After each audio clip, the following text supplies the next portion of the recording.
Now let's get started with the illustration itself.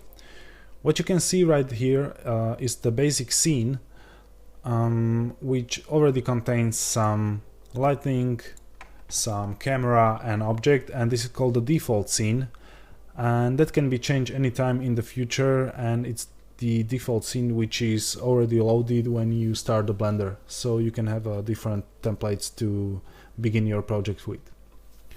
I will use the default scene to make the sushi plate, and specifically we will be making the sushi piece right now from this cube.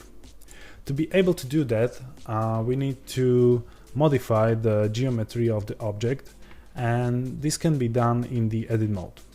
Here in the upper left corner you can see there's object mode, and there's a little drop down, and if you click it and select edit mode, you will see how the toolbar changes on the left and how the cube lights up. Let me modify this toolbar so as you can see the screencast key better. Okay, right now we are in the edit mode, and you can see these little dots here and the lines, and these are the building blocks that make up a whole 3D object, and the whole object is called a mesh. The mesh is made up by vertices, which are these dots. One of them is called vertex.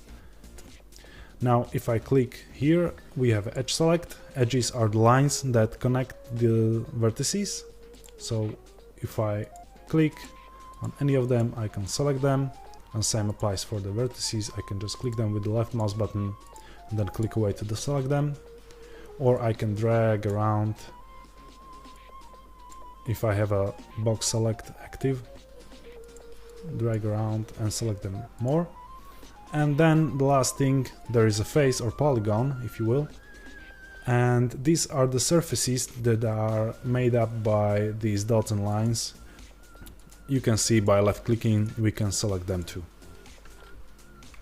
Now to create the sushi piece from this cube, I want to scale it along the z-axis, and there's a really simple way to do that while we are in the edit mode, and it doesn't matter whether you have polygons or vertices active. So let's maybe select vertices, and we want to select all. But if I just drag around the object, you might think it's selected, but if you rotate the screen you can see the last vertex is not selected.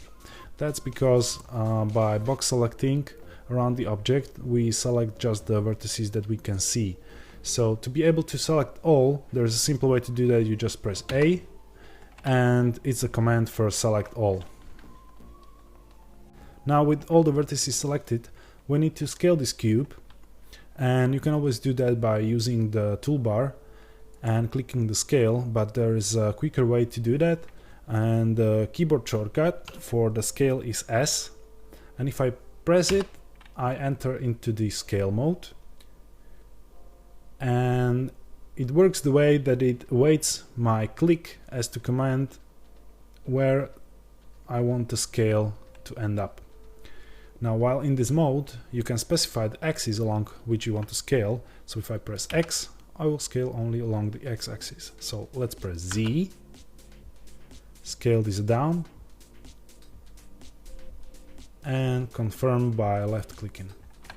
Okay, we just scaled our cube.